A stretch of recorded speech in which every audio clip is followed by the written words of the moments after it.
په مزار شریف ښار کې د مخابراتو ریاست ته مخامخ د امیر علي شیر نوایی د کتیبې د بیارغونې چارې د ازبکستان هیواد د سرقنصل د مزار شریف د ښاروال او د دې ولایت د بهرنیو چارو د رئیس په حضور کې پیل شوې.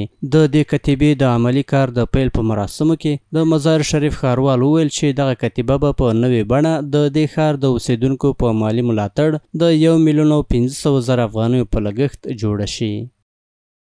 مصاريف هنا از طرف مردم غیور شهر مزار شریف پرداخته میشه. مصاريف هنا تقریبا در حدود 15 لک افغانی است که یک منار یا کتیبه خوب جور میشه، عالی جور میشه. ما هر چیز که در یک شاعر یا نویسنده بزرگ از منطقه و جهان است که در اینجا ضرورتایش است، انشالله ما کل چیزا در نظر میگیریم. اینجا کتابخانه خرد در نظر میگیریم، دور دوبرش یک پارک در نظر میگیریم، چوکی در نظر میگیریم، سرسبزی را در نظر میگیریم که مردم امونجا بیای ببینه از آثار اونه مستفید شوه. په بلخ ولایت کې د ازبکستان سرقنصل د امیر علي شیر نوایی شخصیت ته په اشارې سره د نامتو او تاریخي شخصیتونو د کتیبو د بیارغونې په برخه کې د اسلامی امارت هڅې وستایلې.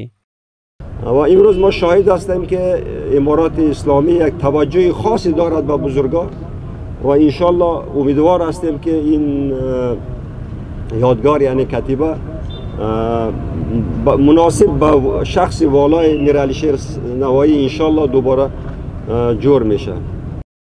په همدې حال کې د مزار شریف یو تن اوسیدونکي د ښار په کچه د مثبتو بدلونونو راوستلو په برخه کې د ښاروالۍ له هڅو مننه وکړه او د مزار شریف د اوسیدونکو له دوامداره همکاریو څخه ډاډ ورکړ. این هم به حساب بسیار اساسی و بسیار مقبول جور میشه. انشالله گفته آقای شهروال صاحب که یک ماه پس آقای شهروال صاحب وعده دادن که به 6 ماه شهر تغییر میتم.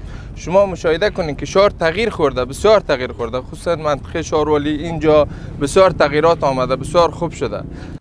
د شته معلوماتو پر بنسټ دمګړۍ د مزار شریف ښاروالۍ له لورې په ښار کې پر څه باندې 40 پروژو کار روان دی چې د امیر علي شیر نوایی د کتیبې بیارغونه هم د دغو پروژو برخه ګڼل کیږي.